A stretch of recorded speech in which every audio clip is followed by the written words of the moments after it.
En el episodio 513 de WordPress semanal te cuento qué plugins forman mi kit de confianza actual después de más de 500 episodios y muchos años trabajando con WordPress. ¡Vamos allá!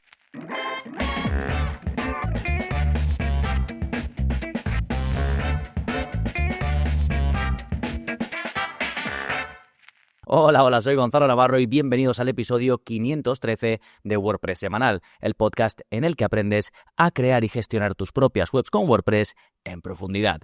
Hoy te hablo de mis plugins esenciales. También te voy a hablar de los themes que utilizo porque al final está muy relacionado y así te dejo pues la información un poquito más redondeada. Voy a hablarte de plugins que he abandonado y por qué los he sustituido por otros o a lo mejor por ninguno y qué consejos puedo darte para que construyas tu propio stack, tu propio kit de confianza, porque debe ser así. Al principio, pues puedes escuchar este episodio y decir, vale, voy a probar este que usa Gonzalo, pero puede ser que para ti no sea lo ideal, o este otro que recomienda Fernando Tellado, o quien sea, ¿no? La idea es que tú poco a poco vayas construyendo ese arsenal que te haga sentirte pues más cómodo, más cómoda creando webs. Sí, en un momentito vamos a ir con todo ello, pero antes, como siempre, novedades. ¿Qué está pasando en gonzalonavarro.es esta semana? Pues tenemos, como siempre, nuevo vídeo de la zona código. Ya sabes, cada semana un vídeo nuevo donde te doy un pequeño trocito de código, te explico en vídeo cómo puedes aplicarlo, es decir, cómo puedes copiarlo y pegarlo en tu web para que empiece a funcionar.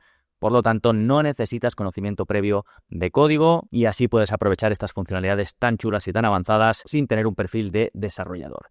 Y en este caso te enseño a desactivar el editor de bloques dependiendo del rol de usuario que esté conectado en ese momento. Es decir, imagina que quieres que solamente el rol de administrador pueda utilizar el editor de bloques, antiguamente conocido como Gutenberg, y que los demás usuarios, pues por ejemplo un editor o un colaborador, cuando van a crear una entrada nueva o una página, que solo vean la posibilidad de escribir con el editor clásico. Ya publiqué en el pasado otros vídeos muy relacionados con esto, pero no enfocados al rol, en este caso es por rol de usuario, y en otros vídeos que están enlazados debajo de este último que te comento, pues tienes por ejemplo cómo desactivarlo por completo o de forma condicional, que te pregunte o te permita elegir entre utilizar el editor clásico o el editor de bloques. Todo esto ya digo por código, sin necesidad de usar plugins, que los hay también, que lo hacen esto, pero en este caso lo puedes hacer por código. También tengo otro vídeo donde te explico cómo puedes hacer que, por ejemplo, en las entradas pues esté siempre el editor clásico y en las páginas esté el editor de bloques,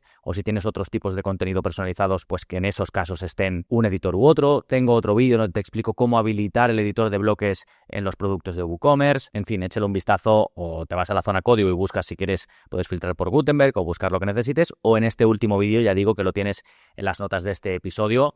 Pues debajo del vídeo donde te explico todo, tienes algunos vídeos relacionados que te pueden venir bien, ¿sí? Esto en cuanto a las novedades, recuerda que puedes ver todo lo que te comento en las notas del episodio, si en tu aplicación de podcast se ven bien, fantástico, y si no, pues puedes ir a gonzalonavarro.es/513, que es el número de este episodio, y ahí lo tienes todo bien ordenadito, formato texto, para que revises lo que quieras. Vámonos ahora con el plugin de la semana, que se llama Plugin Detective, y permite, como su nombre indica, detectar conflictos entre plugins de forma guiada. Te lo hace fácil. Cuando algo falla en tu web, te ayuda a encontrar ese plugin culpable sin tener que desactivarlos uno a uno manualmente.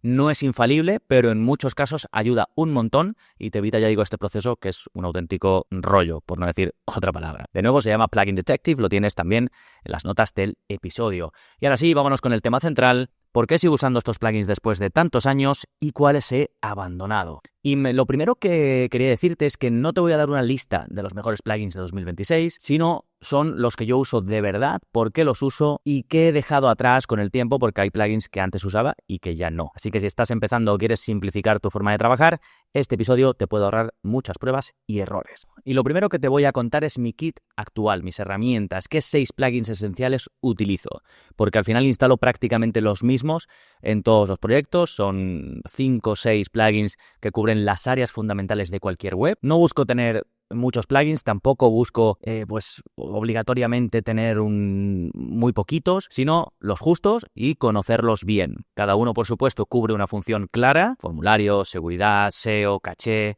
mejoras del editor, productividad general. Así que vamos con ellos. El primero es ASE, Admin and Site Enhancements. En concreto, yo utilizo la versión Premium, la versión de pago, pero tiene una versión gratuita súper completa. Tienes un curso de este plugin, es uno de mis plugins favoritos y eso que es relativamente nuevo. Este plugin me ha permitido ahorrarme otros plugins como Admin Menu Editor, como Duplicate Post, como Post Taxonomy Order, como CPT UI, como plugins de sustitución de medios, de subida de medios en formato SVG, de personalización del login, de configuración de SMTP, de un file manager, de estos que te permiten ver los archivos de tu instalación sin tener que entrar desde el hosting, de poner la web en modo mantenimiento, de gestionar roles de usuario.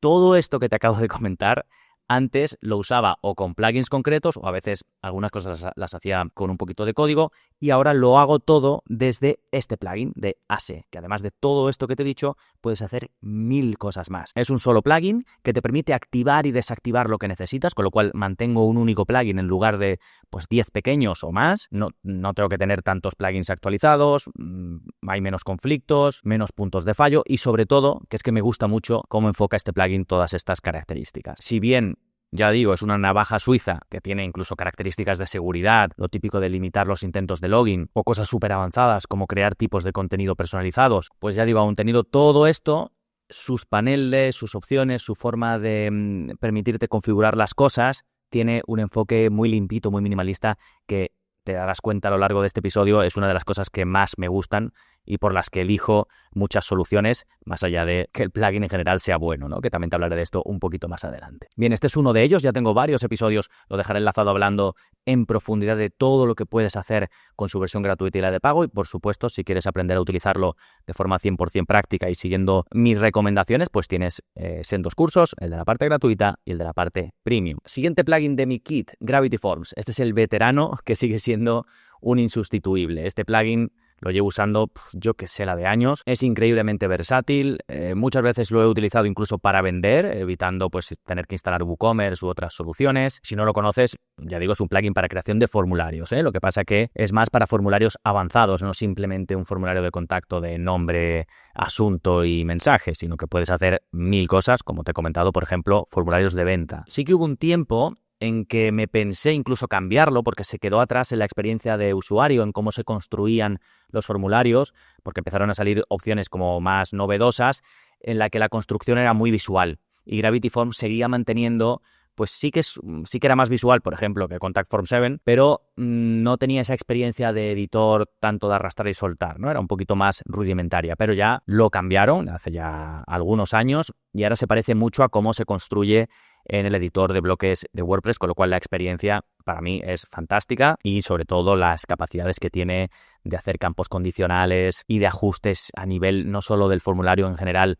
sino de cada campo, para mí es una pasada. Y además estoy súper acostumbrado a utilizarlo, que también eso es muy importante. Y luego, por otro lado, tiene integraciones con prácticamente todo. Integraciones me refiero, pues que si alguien rellena un formulario, que esa información vaya a algún sitio, ¿no? A tu programa de email marketing o a una hoja de cálculo o muchas cosas, ¿no? Entonces, si no trae un add-on, ¿no? Una integración nativa, pues tiene su integración con Zapier. Entonces, después con Zapier, pues tú puedes hacer pues todo lo que permite Zapier, ¿no? Y otros, digo Zapier, pero otros programas de automatización también se integran perfectamente con Gravity Forms, incluso los que hay, los típicos de Bitly, Bitly no se llama, pero bueno, es similar, estos programas de automatización que hay como plugin de WordPress, ¿no? Que se integra directamente, que no es un programa aparte, pues también todos se vinculan o tienen integración con Gravity Forms. Eso sí, como te comentaba antes, para proyectos sencillos donde simplemente voy a utilizar un formulario de contacto, muchas veces uso opciones gratuitas y minimalistas como Contact Form 7, como Sure Forms, como Contact Form X o incluso un bloque, si instalo el típico plugin para mejorar el editor de bloques, muchos de ellos ya traen un formulario o un plugin de bloques o incluso hay un bloque suelto que puedes instalar, creo que se llama Contact Block, no estoy seguro, que también lo he utilizado alguna vez y entonces pues en esos casos no hace falta Gravity Forms.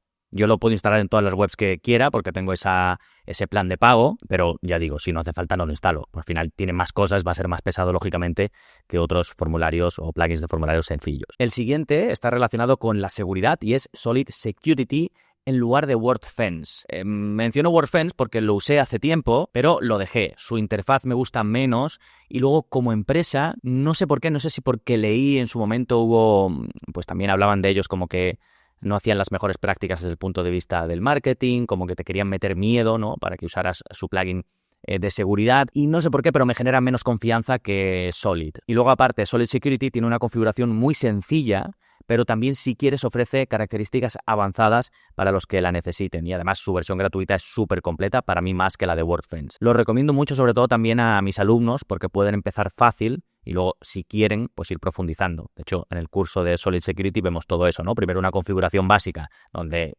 te digo, bueno, aquí ya tienes lo mínimo y con esto estás prácticamente cubierto en todo. Pero si quieres dar ese paso extra, pues aquí tienes esta configuración, esta y esta, ¿no? Y lo voy explicando poco a poco en el curso.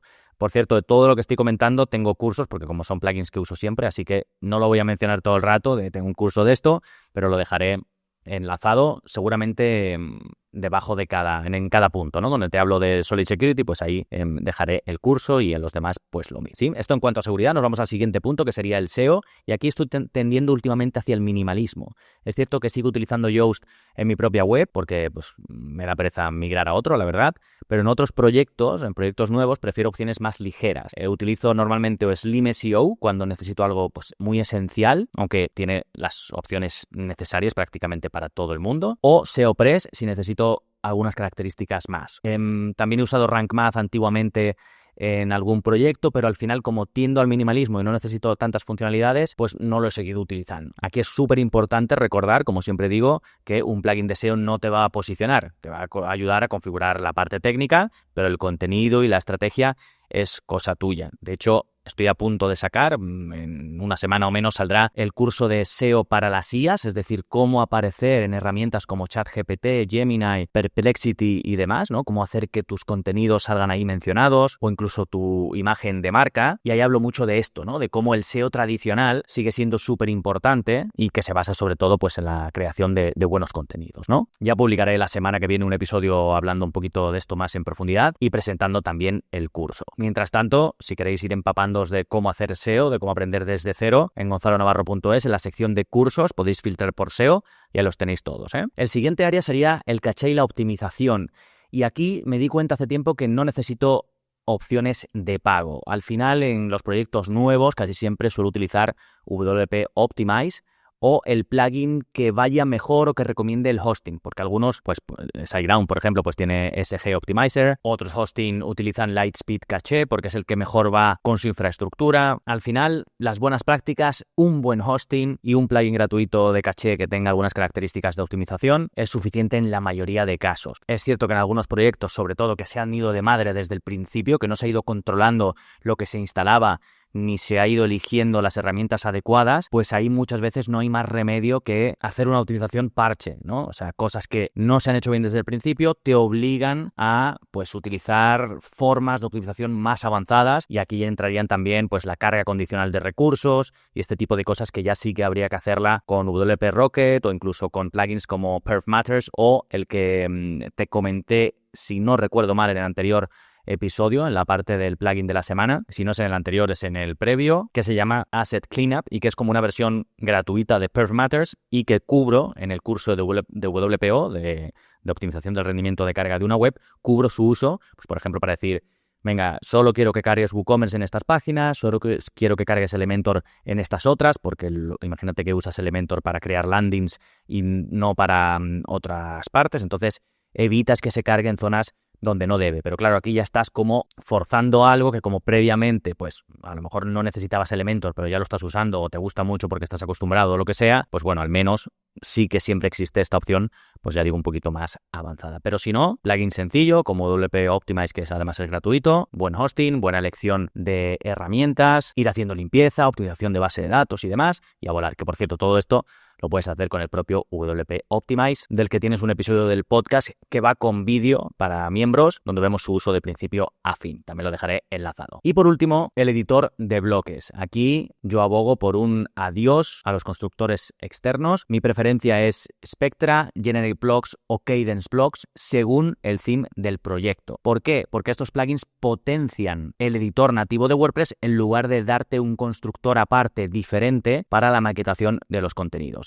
Sí que es cierto que he utilizado Elementor y Divi, sobre todo Elementor, en webs de clientes que ya lo tenían instalado, pero cada vez evito más este tipo de webs, digo, cogerlas de clientes que ya lo tengan. En casi todos los casos acaban siendo webs muy pesadas y ni siquiera aprovechan de verdad el editor, porque entiendo que si pues vas a hacer diseños con muchas partes condicionales, con efectos muy potentes, es decir, donde vas a exprimir las posibilidades de Elementor o de Divi, del constructor que sea, pues puedes decir, vale, porque de otra forma pues sería más complejo, tendría que utilizar código o añadir más cosas, entonces es entendible. Pero es que lo veo para webs súper sencillas o medias desde el punto de vista del diseño y que se podría hacer perfectamente igual o mejor y con muchísimo más rendimiento con el editor nativo. Pero bueno, aquí ya entran, ya digo, preferencias de la gente que le gusta más pues utilizar una herramienta u otra, y como siempre digo, si te gusta y te va a resultar muchísimo más fácil, te va a ahorrar horas y horas pues construir con esa herramienta, pues ya lo pones tú en la balanza y dices, pues ¿me merece la pena esto o no me merece la pena? ¿Sí? Yo te hablo siempre de mi caso. También aquí te recomiendo saber un poquito de CSS, aunque sea la base, porque te va a ayudar muchísimo, y sobre todo hoy en día que el código te lo puede generar la IA, te lo puede generar pues propios generadores de CSS que también hay por ahí. Entonces, si sabes la base, vas a poder aplicar cosas sin tú tener que escribir ese código desde cero y sin depender pues de plugins pesados, cuando a lo mejor con un par de líneas de código CSS pues obtienes algo de forma súper liviana, ¿sí? También tengo un curso de CSS básico enfocado a los que usamos WordPress que te viene perfecto para eso. Bien, estos son mis plugins. Desde luego que dependiendo del proyecto pues elijo también otros. Si tengo que vender pues puedo elegir un plugin de venta. Si tengo que ofrecer formación, pues lo mismo. Si tengo que vender suscripciones con acceso para miembros específicos, pues también. Pero esto sería un poco la base de todas mis webs. Luego, te quería hablar también de los themes que utilizo, porque te he comentado antes que en cuanto a constructor, entre comillas, utilizo Spectra, GenerateBlocks o Kadence. ¿Por qué te he dicho esas tres opciones? No los uso a la vez, ni mucho menos, sino lo hago en función del theme que haya elegido. Porque no tengo un favorito absoluto, dependiendo del proyecto. Elijo GeneratePress, que es uno de los temas, Spectra o Kadence. ¿Y cómo lo hago? Pues lo que suelo hacer es depende del proyecto, porque a veces si es un diseño a medida desde cero, pues también va a depender un poco, pero normalmente parto de una plantilla prediseñada o de un kit de plantillas. Y entonces lo que hago es irme tanto a GeneratePress como a Spectra como a Kadence y ver sus plantillas prediseñadas, ¿no? Un poco en función de lo que he hablado con el cliente o de lo que yo quiero para esa web, y seleccionar algunas de ellas. Luego lo hablo con el cliente, se las presento o lo que yo tenga que decidir, y ya en función de eso, pues si la que más nos encaja de punto de partida, más allá de las modificaciones que le vayamos a hacer después, pues justo está en Kadence, pues uso Kadence y su extensión para mejorar los bloques, ¿sí? De hecho, también muchas veces pruebo porque Spectra y Kadence tienen generadores de plantillas en base a inteligencia artificial. Entonces también lo hago, los instalo en una web de pruebas y digo, voy a crear una web de tal, con estos colores, enfocado a esto y no sé qué. Entonces te genera también plantillas, muchas de ellas, con esos requisitos que tú le has dado. Esto lo vemos en el curso de maquetación con IA, de diseño con IA. Y también las tengo en cuenta y en función de eso, pues, como digo, elijo el theme y la extensión para mejorar el constructor. Pero lo importante siempre para mí es partir de una base rápida y limpia. Por eso uso estos themes, porque me permiten eso. Tienen opciones de diseño más que aceptables, de hecho diría muy avanzadas, y sin embargo están súper bien construidos, pesan poco, están preparados para el SEO, mucha documentación, muchos usuarios que lo usan y grandes empresas detrás de ellos, ¿sí?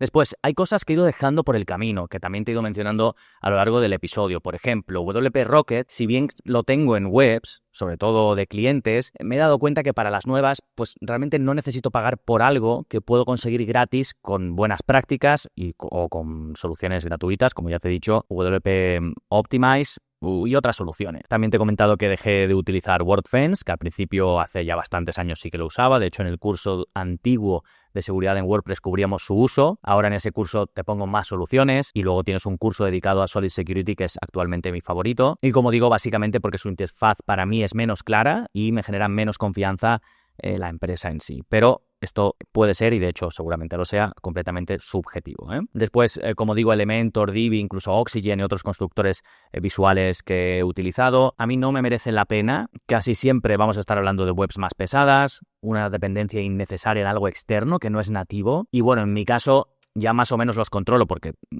he gestionado bastantes webs con ellos, pero tienen una curva de aprendizaje bastante alta, ¿eh? Entonces mucha gente se mete ahí pensando que va a ser más fácil, pero yo diría que vas a aprender, si vienes de la nada, desde cero, vas a aprender más fácil a utilizar el editor nativo que pues constructores externos como estos. Y luego, en general, lo que voy haciendo es que si algo no me convence, dejo de incluirlo en los siguientes proyectos. Quizás en la web en sí no lo cambio, depende ya del retorno en el tiempo que tengo que invertir y lo que me va a dar hacer el cambio en sí, pero lo que suelo hacer es, al pasar a proyectos siguientes, pues ya dejo de incluir esas soluciones. Ahora, ¿cómo construir tu propio stack de confianza? Ya cerramos con esto, porque al final te puedes ir guiando por lo que usan otros, pero en última instancia va a ser un poco tus sensaciones, cómo te encuentres trabajando con las herramientas. Y mi primer gran consejo es que no pienses tanto en plugins, sino en áreas. Por ejemplo, en rendimiento, voy a seleccionar 1 o 2 plugins que necesite para ello. En seguridad, lo mismo. En SEO, igual. Productividad, lo mismo. ¿Qué es para mí ser productivo? Necesito poder duplicar páginas y entradas. Necesito poder ordenar los contenidos arrastrando y soltando en lugar de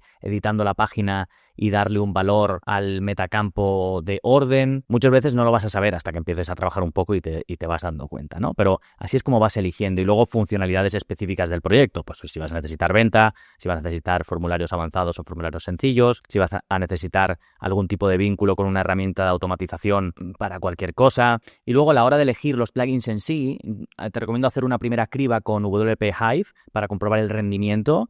Esto en el curso de velocidad en WordPress lo explico y es básicamente una extensión de navegador que pones y cuando tú vas a buscar un plugin en wordpress.org te sale a la derecha una especie de checklist y te sale en verdecito si cubre ciertos requisitos para asegurarte de que un plugin pues tiene buen rendimiento. Luego también viene bien instalarlo en la web y luego ya pues hacer un análisis de carga y también puedes verlo, ¿no? Pero en esta primera criba te viene súper bien, sobre todo para descartar pues los que sean básicamente un desastre. Luego también me gusta revisar valoraciones, la actividad del soporte, si tienen muchas quejas en el soporte y sobre todo cómo actúan ante las quejas los desarrolladores, si te dan soluciones y luego referencias de otros usuarios o de referentes en el sector, ¿no? Te recomiendo también evitar plugins que no incluyan opciones que no vayas a necesitar y que estas no se puedan desactivar porque muchas veces dices, por ejemplo, como ASE, ¿no? El primer plugin del que te he hablado trae muchísimas opciones, pero solo activas las que vayas a usar. El resto están desactivadas y no influyen en la carga, no influyen en el rendimiento de la web. Esto es importante. Y también prueba en una web desechable antes de instalar en producción. En el curso de webs en local y pruebas, ahí te explico cómo puedes crear instalaciones de WordPress para probarlo, ¿no? De hecho, se hace súper rápido. Si imagínate que quieres probar un plugin, pues le das a crear la web y se te genera en segundos con ese plugin ya instalado, lo puedes probar y si no te gusta, hasta luego, porque esa web se elimina automáticamente en unas horas. Y si no, pues lo instalas en local y lo pruebas y demás, ¿no? Que eso también lo explico en el curso cómo puedes crear tu propia web en un ordenador para hacer las pruebas que necesites. Y luego, algo subjetivo pero importante es que te guste usar el plugin. Si estás entre varias opciones, el aspecto, las sensaciones al configurarlo, todo esto, al menos para mí, es importante. Si no te resulta cómodo, puede ser que lo evites o que no lo configures bien, que si tienes que ir a revisar cualquier cosa, pues que tampoco te pases por ahí, ¿sí? Y ya por último, no lo tenía apuntado en el episodio, pero se me acaba de venir a la cabeza conforme iba a cerrarlo, y es que en mi caso, para el mantenimiento, que es algo esencial cuando tienes una o varias webs, da igual, pues a mí me gusta tenerlo centralizado. Es cierto que yo tengo varias webs, entonces utilizo Manage WP, que es un panel central donde tú añades todas las webs que llevas y puedes actualizar desde ahí automáticamente todos los plugins y themes de una web concreta. Puedes crear una copia de seguridad previa a esa actualización, puedes volver atrás si has tenido algún error, puedes automatizar la limpieza de la base de datos, automatizar las copias de seguridad diarias, semanales o como tú quieras. Si trabajas con clientes puedes enviar informes. Y luego hay otra opción que es Modular DS, te voy a dejar los cursos de ambos, que es una empresa española que ya salió de su versión beta y cada vez tiene mejores funcionalidades y que me pasaré a ella. Además, yo estoy muy en contacto con sus fundadores, con uno de ellos, con Héctor sobre todo, y de momento la tengo para algunas webs y acabaré pasando todas mis webs a este servicio, ya digo, Modular DS, que además nosotros tenemos descuento especial, así que si haces el curso tendrás por ahí un código que te vendrá genial. ¿Sí? Por último, quiero darte un regalo y es una guía gratuita. La vas a tener en formato PDF, en formato EPUB, por si te la quieres pasar al Kindle, incluso en formato audio, por si prefieres escucharla, y es cómo construir webs perfectas en 5 pasos. Ahí profundizo en la elección de todas las herramientas que se necesitan para crear una web y de cómo hacerlo de manera que descartes automáticamente lo malo y simplemente te centres en elegir, pues dentro de todas las opciones buenas o de calidad, la que mejor se adapte para tu caso. Sí, en las notas del episodio, en contenidos recomendados lo puedes encontrar. Recuerda gonzalonavarro.es/513 y vas directamente a las notas. Nada más por este episodio, nos seguimos escuchando. Adiós.